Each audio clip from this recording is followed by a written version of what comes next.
Bonjour et bienvenue sur cette chaîne dédiée au concours de la fonction publique. Alors si tu t'apprêtes à passer les épreuves du concours des IRA, je vais te donner ici quelques conseils 2 dernières minutes pour finaliser ta préparation. Tout d'abord, tu as donc 2 épreuves, une épreuve de QCM, une épreuve de cas pratique. Ce qu'il faut bien avoir en tête, c'est que l'épreuve de QCM n'est pas vraiment là pour éliminer des candidats. Elle est là pour effectivement vérifier qu'il y a des connaissances de base, mais ce n'est pas une épreuve extrêmement difficile. C'est la caractéristique de l'épreuve qui peut te piéger. C'est un QCM à points négatifs. Alors surtout, ne prends pas de risques. Réponds seulement aux questions dont tu es sûr de ta réponse. Tu peux très bien avoir une note tout à fait correcte en ne répondant qu'à la moitié des questions. Donc vraiment, sois prudent, ne prends pas de risques, réponds là où tu es sûr de ta réponse. Donc pour réviser, tu revois les bases de chacune des matières. Tu trouveras d'ailleurs pour ce qui est de la culture numérique qui fait partie du programme, un QCM gratuit. Je te mets le lien en description de ce podcast. Tu peux t'entraîner avec 40 questions et tu verras par rapport à l'épreuve qui a été posée à la première session 2020 que le QCM n'est pas très compliqué. C'est bien la 2e épreuve qui est réellement l'épreuve sélective. C'est d'ailleurs celle qui a le plus gros coefficient. C'est ce fameux cas pratique. Alors si tu n'as fait jusqu'à présent que des notes de synthèse, il faut t'habituer à cette méthodologie du cas pratique. Ta base, c'est la note de cadrage. Lis-la attentivement et regarde bien quelles sont les spécificités de cette épreuve. On te demande des propositions personnelles, ce ne sont pas des propositions qui sont dans le dossier. Bien sûr, tu as des pistes dans le dossier, mais tu as réellement une situation tout à fait précise auquel on te demande de façon également très précise de répondre par des propositions. Tout ça, ça demande de la méthode. C'est vraiment une question de méthode puisqu'il y a un programme, mais en fait, ce programme ne sert pas à grand-chose parce que tout sujet peut faire l'objet d'un cas pratique. L'important, c'est pas d'avoir des connaissances a priori, c'est bien d'avoir une méthodologie.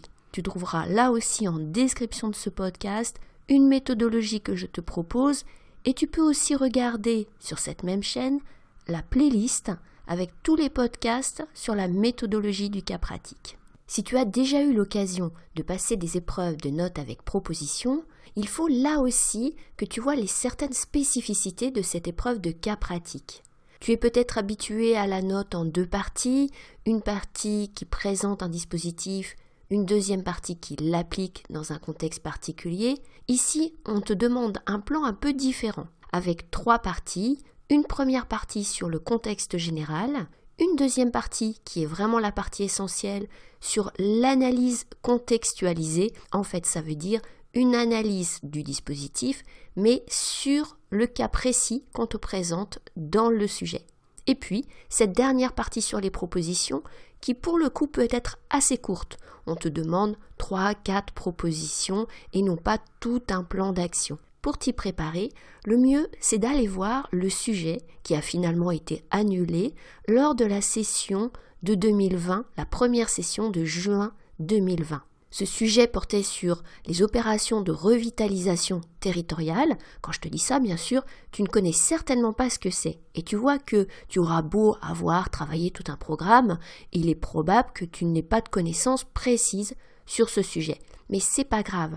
L'important, c'est bien d'aborder ce sujet avec une méthode très rigoureuse qui te permettra de gérer ton temps. Tu sais que tu as 2 annexes à faire en plus de la note, tout ça en 4 heures. Donc ça demande beaucoup de rigueur et de l'entraînement. Donc regarde ce sujet sur les opérations de revitalisation territoriale. Je te le conseille plutôt que le sujet 0 qui avait été mis sur le site du concours au moment de la réforme. Le sujet sur les opérations de revitalisation territoriale est certainement beaucoup plus proche de ce que tu auras finalement le jour du concours. Entraîne-toi sur ce sujet, regarde ce que tu aurais pu faire, tu le feras certainement pas en 4 heures la première fois, et si tu mets 5 heures, ce n'est pas si grave. Le jour du concours, tu sais qu'avec l'adrénaline, tu iras certainement plus vite, donc ne te stresse pas trop quand même, mais entraîne-toi. Tu trouveras en description de ce podcast une proposition de corriger pour ce fameux sujet qui avait été annulé. L'important, c'est de ne pas arriver le jour du concours sans avoir une vision très précise des attentes du jury. Alors tu es parmi les premiers à t'exercer sur cette formule du cas pratique. C'est un format d'épreuve qu'on va retrouver de plus en plus dans les concours. Il est vraiment intéressant parce qu'il te demande beaucoup de vivacité. On ne te demande pas une note descriptive, on te demande une note d'analyse, une note stratégique qui doit pouvoir être un appui à la décision que prend le destinataire de la note. Donc tu es vraiment là comme un conseiller à proposer des pistes pour résoudre un cas précis dans un contexte précis. Je te mets également en description de ce podcast des ressources pour t'entraîner.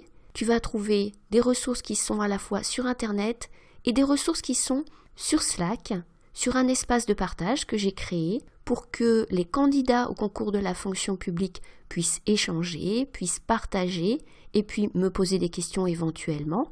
Donc n'hésite pas à nous rejoindre sur Slack. Là aussi, tu trouveras le lien en description de ce podcast. Et tu vois là sur ton écran apparaître un lien vers une petite vidéo pour te montrer comment t'enregistrer. Mais rassure-toi, c'est très simple et bien sûr, c'est gratuit. Donc n'hésite pas à nous rejoindre sur Slack pour en savoir plus sur cette épreuve de cas pratique, à consulter les ressources que je te mets en description. Si cette vidéo t'a intéressé, n'oublie pas de la liker, de t'abonner à la chaîne si tu veux être au courant des prochains podcasts sur le concours des IRA et les autres concours de la fonction publique, essentiellement catégorie A et B. Et puis bien sûr, il me reste à te souhaiter bonne chance pour les concours que tu prépares. À bientôt sur YouTube et à bientôt sur Slack.